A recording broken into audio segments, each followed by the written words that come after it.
E agora, posso falar? E aí, gente? Hoje nós vamos ter uma aula sobre Weber e a ética protestante e o espírito do capitalismo. Pips. Pips. Pips. Pips. Pips. O Weber, junto com o Marx e o Durkheim, são os pilares da sociologia. O Weber veio depois dos dois primeiros autores. Na ordem veio primeiro o Marx, depois o Durkheim e por fim o Weber. Então o Weber já tinha contato com tanto as teorias do Marx quanto as teorias do Durkheim. Uma chave muito essencial do trabalho do Weber é que ele dá autonomia aos sujeitos. Ou seja, no Marx e no Durkheim, as estruturas elas funcionam meio que alheias aos sujeitos. Elas já existem antes dos sujeitos nascerem. Já no Weber, os sujeitos eles têm ação. Nos termos de Bourdieu, a gente poderia dizer que os sujeitos têm agência, no sentido de que eles podem mudar certos aspectos da vida cotidiana e das regras sociais. A Ética Protestante e o Espírito do Capitalismo é o livro mais importante do Weber e fala basicamente sobre diferenças que ele vê na Europa e o resto do mundo. No início do livro, o Weber faz uma diferenciação entre o resto do mundo e a Europa nas questões de tecnologia, de arte e de acumulação de riquezas. Basicamente, o que ele fala é o seguinte: ele diz que a acumulação de riquezas ela sempre existiu e desde os tempos mais remotos o ser humano sempre acumulou.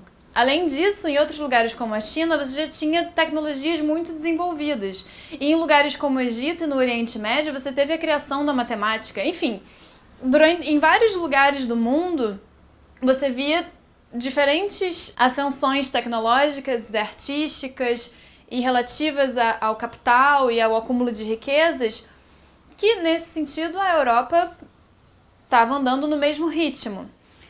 O Weber ele fica intrigado em entender por que na Europa as coisas funcionaram de uma forma tão diferente.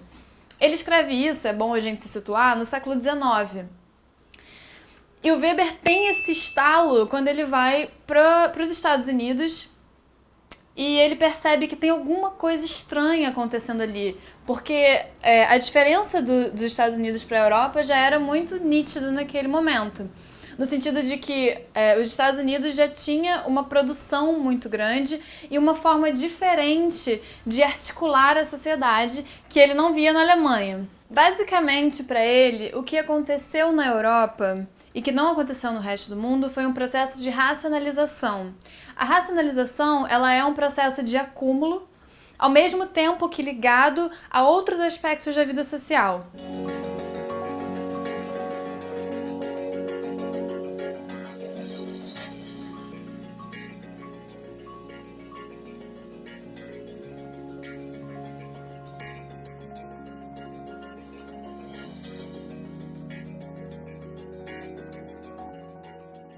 O Weber acha absurdo a teoria de que economia e sociedade, economia e valores morais estão desconexos. Para ele, as coisas elas andam juntas. E isso é uma das principais críticas dele ao Marx. Porque o Marx ele achava que ele tinha a estrutura, que era econômica, e a superestrutura era tudo que você tinha de relativo à cultura, à religião, aos valores, que era acima da questão estrutural, que era a questão econômica. Ou seja, para Marx, a questão econômica ela era essencial para a formação de uma sociedade e depois que você ia tendo outras coisas que iam se acrescentando.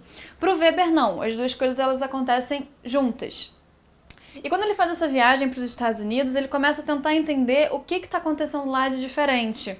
E ele chega a uma conclusão muito interessante que faz com que ele escreva o livro A Ética Protestante e o Espírito do Capitalismo. Para o Weber, o protestantismo teve papel essencial na produção do capitalismo, do espírito do capitalismo, como a gente entende hoje. Logo, como o Weber não dissociava a questão econômica da questão social, ele começou a pensar: nossa, mas aonde que germinou o capitalismo do jeito que a gente conhece no século XIX, que era quando ele estava propondo isso? Porque o acúmulo ele sempre existiu. Desde a prostituta em Pompeia até o pirata no mar Asiático, o acúmulo ele sempre fez parte da vida dos seres humanos. Então, aonde que startou esse processo em que o capitalismo virou uma avalanche? O Weber, para isso, usa um conceito que ele inventou chamado de tipo ideal. É um conceito essencial nas ciências sociais que diz o seguinte: quando você quer analisar um cenário, você pode usar um tipo ideal. Um tipo ideal, ele não é uma coisa que explica uma situação. Por exemplo, o Marx explicava a situação da Inglaterra no século XIX a partir da economia. Já o Weber, ele não acredita que uma coisa possa explicar um cenário inteiro, porque você tem muitas coisas acontecendo ao mesmo tempo. O tipo ideal para o Weber é como se a gente pegasse um novelo de lã e pinçasse um pedacinho só desse novelo para poder explicar todo aquele novelo. Então você pega um aspecto de uma situação social, você aumenta e disseca ele para poder entender e analisar o que está acontecendo.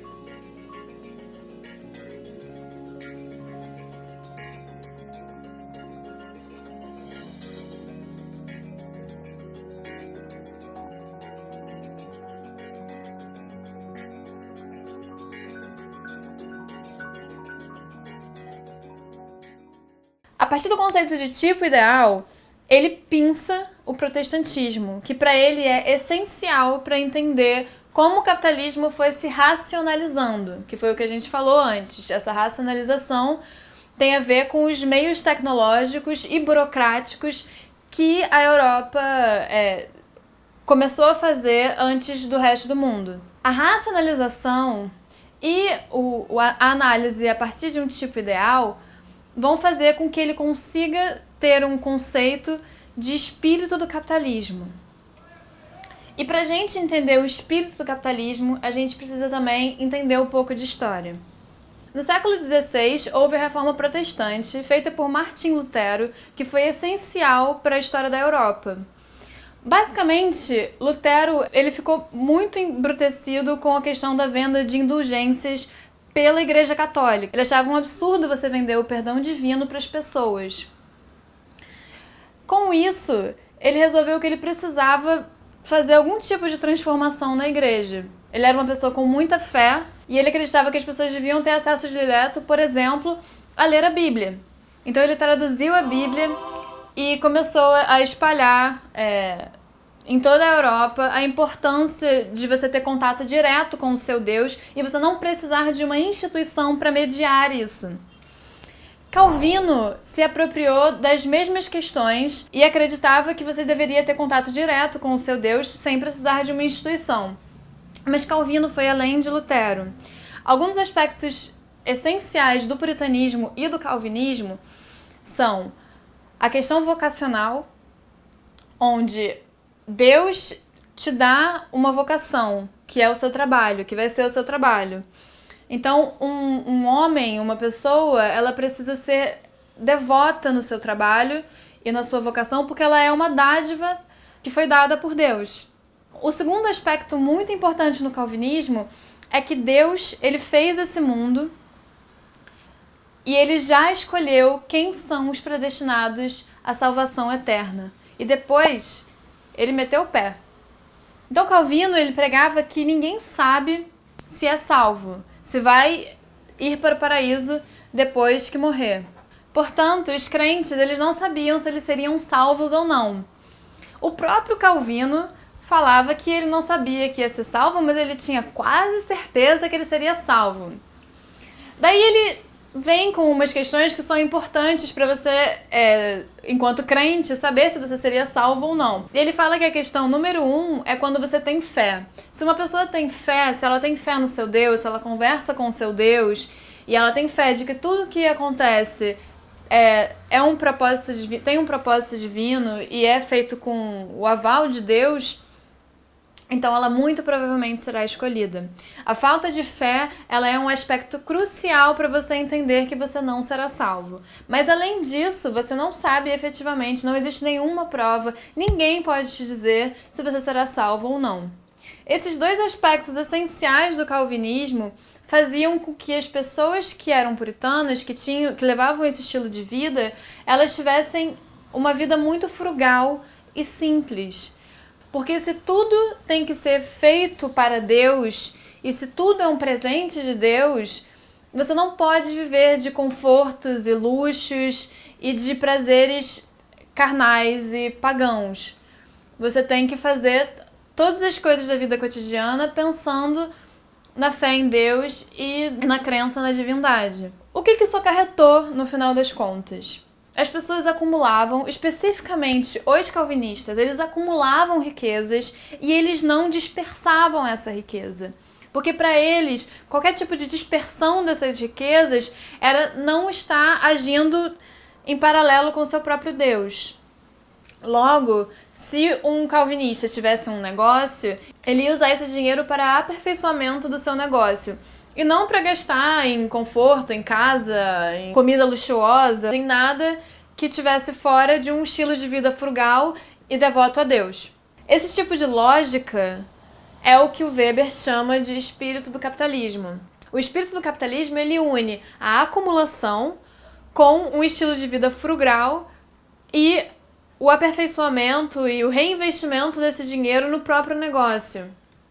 Essas duas coisas juntas, você guardar sem dispersar esse dinheiro em coisas para si próprio e sim para melhorar o seu negócio e o seu trabalho e focar só no trabalho, fez com que esse espírito do capitalismo desse margem ao que a gente conhece hoje em dia como capitalismo efetivamente. Enfim, hoje nós vimos que em A Ética Protestante e o Espírito do Capitalismo, o Weber ele tinha a noção de que economia e valores sociais e morais eles caminhavam juntos. Em uma viagem para os Estados Unidos, ele entendeu que o capitalismo ali era uma coisa totalmente diferente. E um dos aspectos interessantes disso é que houve uma forte ideologia calvinista e puritanista nos Estados Unidos na época da Nova Inglaterra, quando os colonos ingleses foram para lá. Isso fez com que, quando ele chegasse lá no século XIX, ele percebesse que séculos depois, alguma coisa ali tinha trabalhado de forma muito diferente. Isso fez com que Weber escrevesse A Ética Protestante e o Espírito do Capitalismo, que foi uma investigação de onde o capitalismo, como nós conhecemos hoje, conseguiu germinar. Na cabeça dele, o capitalismo, a economia capitalista, ela sempre quis driblar certas questões, mas ela não conseguia. Porque exatamente o homem ele gosta de dispersar o dinheiro com luxos e confortos, porque nem tudo é apenas o acúmulo. O acúmulo ele faz parte de uma questão social, mas dispersar o dinheiro, gastar o dinheiro também faz parte de uma questão social que a gente vê em diversas sociedades. O ponto crucial para o Weber foi quando a lógica puritanista encontra o capitalismo, encontra o acúmulo de capital. E aí a gente vai ter o espírito do capitalismo. A gente viu também nessa aula alguns dos aspectos essenciais do calvinismo, que é basicamente o trabalho como vocação, um trabalho que é dado por Deus e que você precisa honrar, porque é um trabalho que foi dado divinamente a você, e a predestinação, que é o aspecto de você ser ferrenho na sua crença e levar uma vida muito restrita para que você entenda que efetivamente você será salvo. Esses dois aspectos do calvinismo são muito importantes para a gente entender mudanças da vida social e da moral que se uniram com a acumulação de capital e que fizeram o espírito do capitalismo. Bom, então basicamente é isso. Eu falei aqui sobre o livro mais importante do Weber, que é A Ética Protestante e o Espírito do Capitalismo.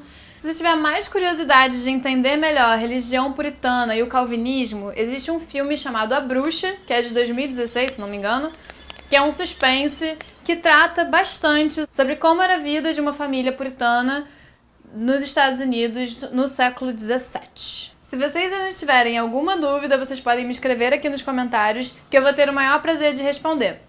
Obrigada e até a próxima!